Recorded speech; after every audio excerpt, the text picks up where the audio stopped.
교회된 성전된 하나님의 백성의 특징은요, 그 안에 성령이 존재하신다는 특징이 있습니다.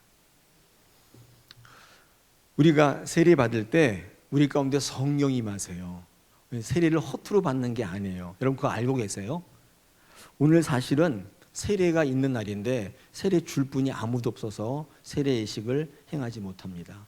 이 교회는 성례를 행하는 곳이기 때문에 성례가 없으면 사실 교회가 아니에요. 우리 교회가 앞으로 매번 때마다 세례 받는 사람들이 많이 나타나기를 축원합니다. 마태복음 3장에요, 예수님께서 세례를 받으실 때 어떤 현상이 있었는가 보십시오. 16절부터 제가 한번 읽어보겠습니다. 예수께서 세례를 받으시고 곧 물에서 올라오실 새 하늘이 열리고 하나님의 성령이 비둘기같이 내려 자기 위에 임하심을 보시더니 하늘부터 소리가 있어 말씀하시되 이는 내 사랑하는 아들이요 내 기뻐하는 자라 하시니라. 여러분, 왜 우리 안에 성령이 임하시는가? 왜 세례를 받게 되면 우리 안에 성령이 임하시는가? 예수님께서 보여주셨어요. 여러분, 세례는 예수님이 직접 행하시고 보여주신 모범례예요. 이 모범예라고 하는 것은 무슨 뜻이냐면 따라하라는 거예요. 모범이 되셨어요. 근데 왜 하나님께서, 예수님께서 죄도 없으신 분이 이 세례를 직접 행하시고 보여주셨는가? 이유는 간단합니다. 성령이 임하시는 것과 하나님의 자녀로서의 신분 변화를 우리의 삶 속에서 내 안에서 직접 경험하는 유일한 기회예요. 다시 한번요. 이게 굉장히 중요한 사실이에요. 세례를 받게 되면 예수님이 그러하셨듯이 성령이 임하여 우리 가운데 내재하시는 거예요. 할렐루야. 여러분, 세례 받으신 분들은 그 안에 다 성령이 계신 줄로 믿습니다. 그런데 성령을 잘못 알고 있는 이들이 성령 세례라는 말을 만들어내가지고 예수님의 물 세례를 무력화시키려고 그래요. 세례가 아무것도 아닌 것처럼 만들어요. 그런 세례 필요 없고 성령 세례 받아야 된다 이렇게 얘기하면서 자꾸 기도원으로 끌고 와서 뭐 기도하라고 하고 성령 세례를 받아야 된다 이렇게 얘기하는데 그건 잘못된 이야기입니다. 성령 세례란 말은 성경적으로 맞지 않아요. 차라리 성령 충만이 맞는 것이죠. 우리 2014년도에 목회와 신학이라고 하는 잡지에서 설문조사했습니다. 1000명의 우리 그리스도인들을 대상으로 세례에 대해 설문을 했는데 세례를 받아도 되고 안 받아도 된다, 구원에 상관없다고 대답한 그리스도인이 전체 72%였습니다. 이 성령을 모르는 이단들이 이렇게 만들어 놓은 거예요. 성령론자들, 성령 운동가들, 잘못된 그분들이 성령을 잘못 이해하게 만들어서 예수님께서 세례를 받으실 때 성령을 받는 이 물 세례를 무력화시켰어요. 이거 아무것도 아닌 것처럼 만들어가지고 사람들 안에 성령이 거하신다는 사실을 모르게 만들어버렸어요. 여러분, 우리가 살아가면서 내 안에 임재해 계신 성령과 무관하게 살아가기 때문에 성령을 모르고 살 뿐, 우리 안에는 이미 성령이 계시는 거예요. 성령 충만이란 말은요, 이 모르고 있던 내 안의 성령을 강력하게 체험하고 발견하는 것입니다. 그래서 늘 계속적으로 성령과 동행하게 되고 영향력 있는 삶을 살아가는 것을 우린 성령 충만된 삶이라고 하는 거예요. 성령 세례라는 말은 없어요. 우리는 이미 물 세례 받을 때 하나님께서 권위로 주신 교회에 세례를 받을 때 성령께서 비둘기같이 여러분 가운데 임하신 거예요. 그리스도의 죽으심과 연합하여서 세례를 받았습니까? 고백하십니까? 여러분 안에 성령이 계심을 믿으시길 바랍니다. 할렐루야. 여러분, 성령이 거하시는 성전이라는 사실을 잊지 마십시오. 예수님께서요 일찍이 자신이 성전임을 밝히셨던 적이 있습니다. 우리 마태복음 26장 61절에 보니까 이르되 이 사람이 말이 내가 하나님의 성전을 헐고 사흘 동안에 지을 수 있다 하더라. 이 사람이 누구냐면 예수님이에요. 예수님 이런 말씀 하셨다는 거예요. 내가 성전을 다 헐어버리고 사흘 만에 짓겠다, 이런 말씀을 예수님은 하셨는데 이게 가능한 얘기냐 이렇게 말할 때 예수님이 이렇게 말씀하셨어요. 사흘 만에 다시 짓겠다. 여러분, 사흘 만에 헐고 다시 짓겠다는 성전은 여러분 건물이 아니에요. 십자가에서 죽으시고 사흘 만에 부활하실 예수 그리스도 자신을 의미하는 거예요. 기능을 다하지 못하고 이미 타락한 예루살렘 성전을 폐하시고 다시 세우실 성전은 부활하여 다시 나타나실 우리 예수 그리스도 자신을 말씀하시는 겁니다. 그러므로 예수의 죽으심과 연합하여 세례를 받고 주를 그리스도로 고백하는 모든 분들은 뭐예요? 성전인 거예요. 성전인 거예요. 한번 따라해 보겠습니다. 나는 성전이다.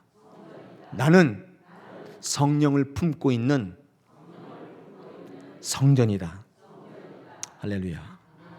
사도 바울은 저희를 뭐라고 고백했는가? 사도행전 20장 28절에서 여러분은 자기를 위하여 또는 온 양떼를 위하여 삼가라. 성령이 그들 가운데 여러분을 감독자로 세우시고 삼고 하나님이 자기 피로 사신 교회를 보살피게 하셨느니라.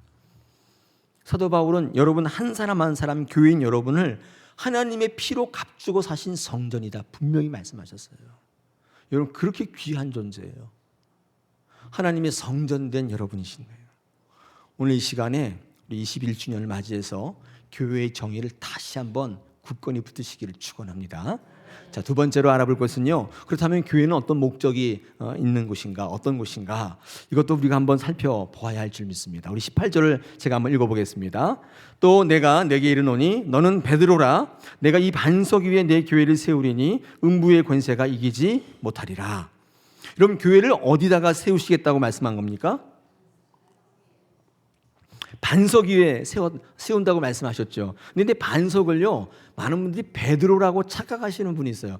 베드로 위에다가 교회를 세운다. 이 말이 좀 안 되잖아요. 많은 분들이 베드로의 인간됨, 특별히 베드로는 수제자로서 그의 어떤 사역과 지위, 위치 이런 게 있는데 그게 교회인 줄 착각하는 그런 분들이 있어요. 특별히 카톨릭이 그래요.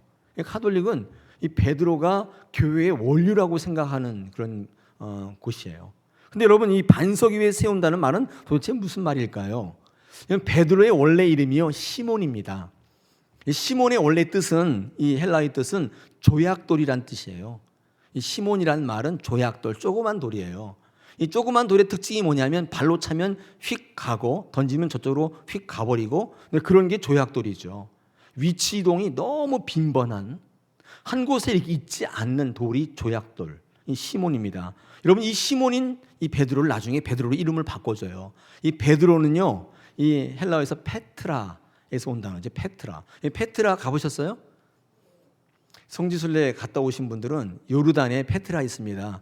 이 인디아나 존스 찍었던 장소, 이 큰 절벽 같은 이 사이에 길이 있고 거기 가다 보면 이 절벽을 파고 성전을 그 안에 쫙 지어놓은 인디아나 존스 영화를 찍었던 장소 있죠. 그 페트라입니다. 이 페트라의 뜻은 반석이에요. 조약돌과는 비교가 안 되는 큰 반석이에요. 이 반석의 특징은 움직이질 않아요. 발로 차도 끄떡 없어요. 발이 아프지. 움직여지지를 않는 거예요. 여러분 주님은요, 이 베드로를 시몬에서 베드로로 바꾸시면서 조약돌에서 반석으로 바꾸신 거예요. 이게 무슨 말인가? 아까 제가 말씀드렸죠. 조약돌은 조금만 이러면 이랬다 저랬다를 반복하는 시몬이에요. 눈에 보이는 것에 늘 변개, 조속으로 변개해요. 여러분 그런 분이 고백이 있어요? 그 고백이 무슨 이유예요? 시몬과 같은 조약돌과 같은 그의 말을 베드로로 바꾸시고 반석 하는 고백이 움직이질 않는 거예요. 늘 견고하게 서 있는 거예요. 한번 헌신했다 하면 죽어도 하는 거예요. 그런 베드로의 고백을 들으시고 그 고백 위에, 그 헌신 위에 교회를 세우시겠다는 거예요. 이런 베드로는 인간적으로 보면 너무 연약합니다. 베드로의 지위나 인격이나 그의 성격이 절대로 교회가 될 수 없어요. 주님을 만난 베드로, 성령의 강건하심으로 고백했던 그의 신앙 고백을 통해서 흔들림이 없는 그의 고백을 보시면서 하나님께서 그 고백 위에다가 교회를 세우시겠다는 것입니다. 이른바 고백교회예요. Compassion Church. 베드로의 인간됨, 성격, 그의 지위를 보신 게 아니에요. 그가 수제자이기 때문에, 그가 교회를 이어갈 만한 자격이 있기 때문에 그를 교회로 삼으신 게 아니에요. 그의 인간적인 것들을 다 버리고 하나님 말씀으로 성령으로 고백한 그의 끄떡없는 고백 위에다가 교회를 세우시겠다는 것입니다. 그러므로 이후에 사도 베드로는 아니지만 그의 고백을 본받아 우리의 삶 속에 베드로의 고백을 드릴 수 있는 이후의 모든 그리스도인들, 삶의 정황이나 모습이나 돈이 있고 없고 권력이 없고 관계없이 그 베드로의 고백을 드릴 수 있는 모든 그리스도인이 뭐예요? 교회의 터전이 되는 거예요. 그 위에다가 교회를 세우겠다는 거예요. 그러므로 여러분 세례 받을 때 다 고백하셨어요. 반석과 같은 고백하셨어요. 아멘, 아멘. 여러분이 교회인 줄 믿습니다. 할렐루야. 네. 베드로는 불완전해요. 읽어보면 어떨 때는 천국 열쇠를 갖는 존재도 되지만은 어떨 때는요 사탄이 되기도 해요. 그죠? 오늘 우리 읽진 않았지만 21절로 23절 읽어보면 베드로가 주님을 막 말려요. 주님이 난 곧 십자가에 못 박혀 돌아가게 될 거다 이렇게 자꾸 예고하니까 베드로가 막 말리는데, 여러분 22절 보십시오. 여기 PPT 있습니다. 22절 보면 베드로가 예수를 붙들고 항변했다 이렇게 나옵니다. 이 항변이란 단어가 굉장히 아주 무서운 단어인데, 이게 에피티마오라고 하는 헬라어 단어인데 책망하다, 비난하다, 징계하다. 이게 뭐가 무섭냐? 여러분 이게 마가복음 1장 25절에서 예수님께서 사단을 꾸짖어 이르시되 잠잠하고 그 사람에서 나오라 할 때 이 꾸짖다는 단어와 똑같은 단어예요. 에피티마오. 여러분 이 베드로가요 예수님을 꾸짖은 거예요. 예수님께서 사단을 꾸짖을 때와 똑같은 단어가 쓰이고 있다는 것입니다. 베드로가 분노한 거예요. 화가 난 거예요. 왜요? 자꾸 죽는다고 하니까. 여러분 죽게 되면 어떻게 돼요? 이제까지 내 모든 고생이 물거품 되는 거예요. 한 푼도 건질 수 없게 되는 거예요. 내 바람과 요구가 다 날아가 버려요. 화가 나는 거예요. 이제까지 3년 동안 당신 따라다녔는데 죽는다니 이게 무슨 소리냐? 나한테 줄 거 주고 죽어야지. 자꾸 죽는다 그러면 열받아. 그 뜻입니다. 꾸짖었다는 거예요. 예수님을 베드로가. 근데 이게 베드로가 예수님만 꾸짖는 것인가? 제가 말씀 준비하면서 저도 똑같아요. 예수님께 항변한 적이 한두 번이 아니에요. 그럴 때 베드로는 주님께로부터 사탄이라는 책망과 저주를 받게 되는 사탄이 되는 거예요. 여러분 우리가 교회 다니는 목적이 뭐예요? 우리 이 시간 한번 꼭 물어봐야 돼요. 여러분 우리 교회가 어떤 곳인가, 교회가 어떤 것을 목적으로 하는 곳인가를 잘 알 수 있는 본문이 또 하나 있는데 요한복음 1장입니다. 이 요한복음 1장에 보면 49절부터 51절을 제가 한번 읽어보겠습니다. 들어보십시오. 아마 여러분 잘 아시는 본문이에요. 나다나엘이 대답하되 라비여 당신은 하나님의 아들이시요 당신은 하나님 이스라엘의 임금이로소이다. 예수께서 대답하여 이르시되 내가 너를 무화과 나무 아래서 보았다 함으로 믿느냐? 이보다 더 큰 일을 보리라. 또 이르시되 진실로 진실로 너희에게 이르노니 하늘이 열리고 하나님의 사자들이 인자 위에 오르락 내리락 하는 것을 보리라 하시니라.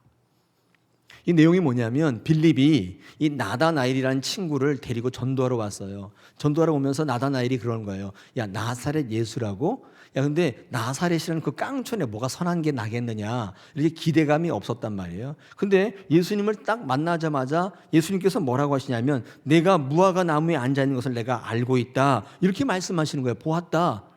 이 나다나엘이 깜짝 놀란 거예요. 여러분 이스라엘 사람들은 보통 하나님 말씀을 읽으면서 하나님 묵상할 때 이 무화과 나무나 상수리 나무 아래 앉아서 말씀을 읽으면서 하나님을 묵상한다고 합니다. 이때 자기가 예수님이 누구지? 하나님이 누구지? 묵상할 때 고민했던 그분이 바로 내 앞에 서 계신 예수 그리스도라는 사실을 깨닫게 되는 거예요. 여러분 이거를 깨달았는데 주님께서 뭐라고 말씀해요? 그래서 깨닫자마자 나다나엘이 뭐라고 고백하냐면 당신은 하나님의 아들이고 이스라엘의 임금이라고 이렇게 고백을 하는 것입니다. 그랬더니 예수님께서 하시는 말씀이 야 내가 무화과 나무 아래서 보았다 함으로 네가 나를 믿는 거냐? 그보다 더 큰 일을 네가 보게 될 거다 하면서 51절을 말씀하시는데 여러분 51절을 읽어보면 이거 어서 많이 읽던 본문이죠. 51절에 야곱이요 형을 속여서 장자권을 빼앗고 외삼촌 라반의 집으로 도망갈 때 날이 저물어서 어디 잘 데가 없으니까 길가에다가 돌베고 잘 때 그때 꿈을 꾸게 되는데 그때 하나님을 보게 돼요. 그때 어떤 장면을 꿈을 꿨는가? 여러분 좀 이따 말씀드리겠지만 우리 읽었지만 여러분 그것이 꿈을 꾸고 난 다음에 그가 일어나서 고백하는 게 뭐냐면 베델이에요. 베델. 베델은요 두 가지의 합성어예요. 이것도 베델은 베리트 플러스 엘. 이 베리트라고 하는 거는 집이란 뜻이고 엘은 하나님이에요. 그러니까 하나님의 집을 고백해요. 도대체 뭘 봤길래 어떤 꿈을 꿨길래 일어나자마자 뜬금없이 베델이라고 얘기할까요? 여러분 그 꿈의 내용이 51절의 내용입니다. 하나님의 사자가 사닥다리를 걸어놓고 오르락 내리락 하는 것을 보게 되는 거예요. 여러분 이것을 보았을 때 이 야곱이 고백했던 고백이 바로 베델입니다. 이게 무슨 말을 의미하는 걸까요? 우리 지난번에 안수집사 헌신 예배 때 제가 이 말씀을 좀 나눴는데 이건 조금 문자적으로 살펴볼 필요가 있습니다. 오르락이라고 하는 말이 이 히브리어로 올라라고 하는 단어인데 이 올라의 명사형이 올람입니다. 이 올람은요 구약의 번제를 의미하는 단어예요. 번제, 올람. 이게 오르락에서 나온 단어예요. 특별히 내리락은요 이거는 이 히브리어로 야라드라는 이 동사에서 비롯된 말, 이 명사형은요 야라킴인데 이게 응답이라는 뜻이에요. 우리가요 오르락 내리락 이게 언어의 유의가 아니라 여러분 이런 뜻을 갖고 있어요. 이거를 야곱이 본 거예요. 이게 무슨 말이냐면요 올람이라고 하는 번제의 뜻, 그 다음에 응답이라고 하는 야라킴, 이 두 개가 다 예배 용어인데 오르락의 뜻은 이거예요. 하나님의 은혜를 받아서 용서받고 회복된 이들이 하나님께 드리는 번제예요. 이 번제로 다 제물을 태워서 향기로 드리는 것이 바로 올람인데 이 번제를 드릴 때에 내리락 천사들이 하나님의 응답을 가지고 내려오더라는 거예요. 이거를 바라봤는데 야곱이 이게 하나님의 집이구나 이걸 깨달은 거예요. 그래서 거기를 베델이라고 한 거예요. 야곱이 본 하나님은 어떤 집이냐? 하나님의 집은 어떤 집이냐? 이 번제, 희생과 헌신, 나를 죽이고 절제하고 나를 끌어내는 번제가 있는 곳이며 그렇게 하나님 앞에 나아갈 때에 우리에게 응답하시는 곳, 거기가 하나님의 집인 것이에요. 우리가 고백하는 하나님의 집 베델이라는 곳은 바로 이런 곳입니다. 내 자신이 희생되어지고 자기 부인과 절제와 섬김의 번제, 예배가 있으면 그 향기를 하나님께 올려드리면 그 향기에 응답하시는 집, 바로 야곱이 꿈속에 보았던 하나님의 집인 것입니다. 여러분 나다나엘이요 고백했잖아요. 내가 당신을 묵상하기 위해서 이 무화나무가 아래에 있었는데 그걸 보았다는 것으로 네가 나를 믿느냐? 이게 무슨 말이에요? 무화과 나무 아래 조용히 하나님 묵상하며 하나님의 백성됨을 생각하는 것을 네가 뛰어넘어서 이제 그보다 더 큰 일을 보리라. 너의 그 고백 위에다가 교회를 세우시겠다는 거예요. 그 교회가 어떤 교회냐면 희생과 헌신, 나를 불살라내어주는 곳, 그곳을 응답받는 것을 내게 교회로 세우시겠다. 교회가 어떤 곳인가? 이런 곳이라는 거예요. 우리 교회가 우리 21주년을 맞이해서 이 교회의 정의를, 이 교회의 목적을 다시 한번 붙잡아야 돼요. 교회 와서 나만을 위해 사는 것이 아니라 헌신하고 희생하는 번제를 드리는 곳이고 그것을 향기로 올려드렸을 때 하나님 그때 우리에게 응답해 주신 천사를 통해서 응답을 내려주시는 곳, 거기가 바로 교회라는 것입니다. 여러분 우리가 교회를 섬기는 목적이 이거여야 한다고 생각이 됩니다. 교회는요 다양한 목적을 가지고 오시는 분들이 많이 계십니다. 여기도 다 오셨지만 다양한 목적이 있을 줄 알아요. 제가 이제 얘기를 나눠보면 어떤 분은 이렇게 말씀하는 분이 있어요. 교회 오면 마음이 참 편안해져. 정신 수양하러 오시는 분이 있어요. 교회 안 오면 불안해진대요. 교회 오면 마음이 편안해진대요. 교회가 무슨 신경안정제인가요? 뭐 어쨌든 간에 그 목적을 갖고 오시는 분이 있어요. 또 어떤 분은요 덕담 들으러 와요. 야, 목사 그 양반 하는 말이 다 맞아. 어디 가서 그런 좋은 말을 들어? 뭐 그렇게 오시는 분도 계시고, 또 친구 사귀러, 사람 사귀러 오시는 분도 있고, 어떤 분은 사업상으로 오시는 분도 있어요. 사업의 어떤 대상으로 생각해서 사람 만나러 오시는 분도 있어요. 죽음이 두려워서 안정을 얻기 위해 종교 하나쯤은 가져야지. 근데 그게 때마침 기독교인 거예요. 그렇게 오시는 분도 있어요. 다양한 목적을 가지고 교회에 다닙니다. 그러나 교회는요 그런 목적으로 정의되는 곳이 아니에요. 다시 한번 말씀드리지만 주는 그리스도시고 살아계신 하나님의 아들이다. 이 고백을 하는 사람들의 모임, 그 고백이 목적인 곳입니다. 할렐루야. 우리 이 시간에 한번 스스로에게 자문해 보시기 바랍니다. 저는 그런 고백이 있습니까? 여러분에게 그 고백이 있습니까? 여러분에게 한번 스스로 물어보시는 아침 되시기를 축원합니다. 우리 교회의 목적, 내가 교회 다니는 이유, 이것을 다시 한번 생각해 보았으면 합니다. 자, 마지막으로 세 번째, 그렇다면 우리가 지향해야 될 교회의 모습은 어떤 것인가?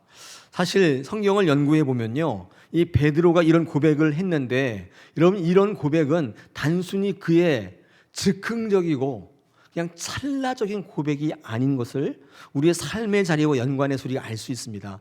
교회 성경 공부를 해보면 알아요. 성경은요, 이게 혼자 독학하는 책이 절대 아니에요. 뭐 심심풀이 읽어, 물론 안 읽는 것보다 훨씬 낫지만 공부하시면 이 베드로의 이 고백의 의미를 우리의 삶의 자리에 연관해서 우리가 알 수 있는데, 우리가 이 베드로의 고백을 공부할 때 우리 빠뜨리는 것이 중요한 부분이 하나 있습니다. 그게 뭔가? 이 예수님이 제자들에게 내가 누구냐고 물으셨던 그 장소가 어딘가요? 이거는 굉장히 중요한 묵상의 토대가 돼요. 예수님께서 제자들에게 어디서 물으셨어요? 우리 13절 보겠습니다. 13절에 뭐라고 되어 있습니까? 가이사라 빌립보에서 이 제자들에게 질문하신 거죠. 그죠? 근데 한번 생각해 보세요. 유대에 전역에 많은 도시가 있는데 왜 하필 가이사랴 빌립보에서 이 질문을 던지셨던 것일까요? 이유가 뭘까요? 네, 여러분, 가이사랴 빌립보 지역은 어떤 지역이냐면요, 옛날에 그 유대 땅을 다스리던 분봉왕이었던 헤롯 빌립이 그 북쪽에다 큰 언덕에다 큰 도시를 지었는데, 그 도시를 짓고 나서 그 도시에 이름을 붙일 때 자신의 이름 빌립을 붙이고 로마 황제였던 이 시저죠, 케사르, 이 가이사라라고 하는 이름을 같이 붙여서 만든 도시예요. 이 가이사라 빌립보라고 하는 도시는 황제 이름과 이 빌립의 이름이 같이 합성되어 있는 거예요. 근데 이 유대의 도시를 보면 이 황제 이름이 붙어 있는 도시들이 좀 있습니다. 근데 아무렇게나 붙이는 게 아니에요. 황제 이름을 붙이려면 조건이 있어요. 이 황제 도시에 걸맞는 도시 규모를 갖춰야 되는데, 그중에 가장 중요한 이 조건이 뭐냐면 황제를 숭배하는 신전이 도시 한복판에 있든지 가장 높은 곳에 있든지 해야 돼요. 이 조건을 갖추지 않으면 황제 이름을 붙일 수가 없습니다. 그래서 이 로마 황제 같은 경우는 그 당시에 살아있는 신이에요, 신. 여러분, 신전이 없으면 이 황제의 도시로 추앙받을 수 없고, 그러므로 말미암아 그 도시에 지어주는 혜택도 없어요. 그래서 이 가이사라라고 하는 말이 붙어 있으면 그 도시는 정말 좋은 도시예요. 혜택이 많아요. 여러 가지 혜택들이 있어요. 여러분, 그러므로 이 가이사랴 빌립보는 그 당시 유대 지역에 황제 숭배의 신전이 가장 화려한 곳, 가장 살기 좋고 가장 황제의 논리가 판을 치던 곳이 바로 이 가이사랴 빌립보입니다. 그 한복판에서 주님이 물으신 거예요. 너는 나를 누구라고 하느냐? 여러분, 그 자리가 어느 자리라고요? 세상의 논리가 판을 치고 있고, 황제 숭배하면 출세할 수 있고 공부 잘할 수 있고 잘 먹고 잘 살 수 있는 그 한복판에서 예수님께서 물으신 거예요. 너는 나를 누구라 하느냐? 나를 섬길 수가 있느냐? 그런 뜻이죠. 황제의 논리가 압도하는 그곳에 화려한 신전 앞에서 남루하기 그지없는 거지 같은 몰골을 하고 있는 예수님과 12제자를 모아놓고 누가 봐도 거지랭 같은, 너는 나를 누구라 하느냐? 거지입니다. 이렇게 얘기하고 싶지만 그게 아니라 베드로가 뭐라고 얘기한 거예요? 주는 그리스도시고 살아계신 하나님의 아들이다. 여러분, 이 고백이 왜 위대한 줄 아세요? 그 세상 한복판에서 했던 고백이기 때문에 그래요. 웅장한 황제 신전을 보면서 그 화려한 도시 속에서 우리가 고백해야 될 지향점이 뭔지를 우리에게 메시지로 남기고 있다, 그 말이에요. 우리 고백도 어떻게 해야 될지를 말씀하는 거예요. 우리도 그들같이 되게 하옵소서. 우리도 그들보다 더 잘 살게 해 주옵소서. 돈 많이 벌게 하시고 출세하게 하시고 좋은 집에 좋은 차 타게 하옵소서. 그렇게 고백하셔야 되겠나요? 로마 황제는, 황제 논리는 우리의 구원의 대상이 아니라는 거예요. 이것을 베드로가 그 빌립보, 가이사랴 빌립보에서 정확하게 고백한 거예요. 여러분, 그럴 때 주님께서 어떻게 축복하셨어요? 오늘 보니까 음부의 권세가 너를 어떻게 해볼 수 없다. 이길 수 있다. 그 다음에 천국 열쇠를 주는데 땅에서 매면 하늘에서도 매일 것이고 땅에서 풀면 하늘에서도 풀릴 것이다. 이 엄청난 권세를 베드로에게 주신 거예요. 사랑하는 여러분, 예수님께서는요 그 고백을 들으시고 그 반석과도 같은 그 고백에 삶의 자리에서 세상의 논리, 황제의 논리를 따르지 않고 하나님의 말씀으로 승리하겠다고 고백했던 그 반석 같은 그 고백 위에다가 하나님께서는 교회를 세우시겠다고 말씀하는 거예요. 여러분, 이 정신을 이어받아서 1942년에 이 독일의 고백교회라는 게 있습니다. 2차 세계대전 때 독일의 히틀러가 전체를 전쟁으로 몰아넣고 군국주의로 끌고 갈 때 몇몇 소수의 교회들이 나는 당신을 따르지 않겠다. 히틀러 너를 따르지 않겠다. 나는 너의 길을 동조하지 않겠다. 왜냐하면 히틀러가 모든 교회에 협박을 했거든요. 나한테 협조하면 부흥, 나한테 비협조하면 죽음, 이렇게 딱 갈라놨어요. 근데 많은 교회들이 그 황제의 논리에 굴복해서 이 히틀러의 이 전쟁을 찬양하고 감사 예배를 드렸다고요. 그런데 소수의 교회가 이 바르트마 폴틸리 같은 목사님이 이끄는 이 소수의 교회가 고백했어요. 바르멘이라는 도시에서 우리는 당신을 따르지 않겠다 고백하며 순교를 자처했어요. 우리는 그 교회를요 고백교회라고 해요. 지금 독일의 융성한 신학의 발전은 그 고백교회가 대부분 이루고 있어요. 히틀러에 동조했던 모든 교회들은 다 사라지고 없습니다. 사랑하는 여러분, 우리 이 세상 한복판에 황제의 논리가 지금 판을 치고 있는, 세상의 원리대로 살아가고 열심히 일하면 부자가 되고 내 능력대로 승리하고, 이 황제의 논리죠. 또 좋은 줄 잡으면 승리하고 좋은 백 따르면 괜찮아지고, 회사에서 신앙 다 버리고 그냥 거기에 맞춰서 다 따라가면 승진하고, 여러분 이런 한복판에서 여러분 고백은 어떤 것이에요? 베드로처럼 주는 그리스도시고 살아계신 하나님의 아들이라 이렇게 고백하고 계십니까? 우리 이 시간에 한번 또 물어봐야 돼요. 저희 교회가 21주년을 맞이해서 이제 향후 100년을 선포하고 있지 않습니까? 우리가 100년을 뛰어넘어 good to great예요. 좋은 것을 뛰어넘어 위대한 것으로 우리가 가고자 선포하고 있는데, 위대한 비전을 선포하고 있는데, 우리의 교회됨의 정의, 우리 교회의 목적, 우리 교회가 붙잡아야 될 교회의 방향성을 이 시간 다시 한번 세우시면 하나님께서 베드로에게 주신 그 엄청난 권세를 누구에게 주세요? 우리 교회에게 주실 줄로 믿습니다. 음부의 권세가 이기지 못한다니까요. 세상의 원리가 여러분을 쓰러뜨릴 수가 없다니까요. 천국 열쇠를 주실 줄로 믿습니다. 할렐루야. 우리 21년 전에 우리 믿음의 선배들이 열정을 가지고 교회를 세웠습니다. 이번 21주년을 맞이하면서 열정 플러스 참된 고백 같이 가기를 소망합니다. 하나님께서 이제 언제인지 모르지만 다시 헌당 예배를 하게 되고 교회됨을 설교하는 설교 가운데 감격의 눈물을 흘리게 하실 줄로 믿습니다.